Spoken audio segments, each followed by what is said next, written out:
వాళ్ళు ఎంత ఖండించినా అతను జగన్ వెహికల్ కిందే పడ్డాడన్నటువంటి విషయం అయితే ఆ వీడియోని బట్టి స్పష్టమవుతుంది.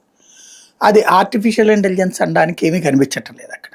ఎందుకంటే ఏ ఆధారితంలోకి వచ్చేటప్పటికి ఆ విజువల్ అర్థమైపోతుంది. ఒక డిజిటల్ విజువల్ టైప్లో ఉంటుంటుంది అనమాట అది. అవును.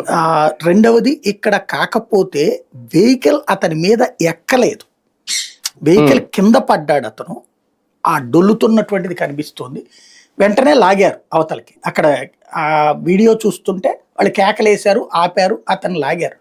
కాకపోతే ఇక్కడ దాన్ని ఏమంటారు, మనిషికి సహజ సిద్ధంగా ఉండాల్సినటువంటి మానవతా ధోరణి అక్కడ ఉన్నటువంటి నాయకులకు లోపించింది, జగన్కి లోపించింది అక్కడ.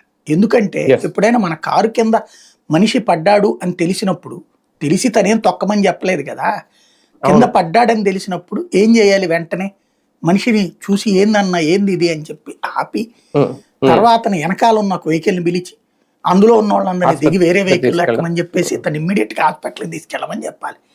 లేదా ఆ దారిలో ఉన్న అంబులెన్స్ ఏదన్నా ఉంటే పిలిపించి చెయ్యాలి. ఈ పనిని ఒకళ్ళకి అప్పచెప్పాలి. ఆ తర్వాత అతని కండిషన్ ఎట్లా ఉంది అన్నది కనుక్కోవాలి.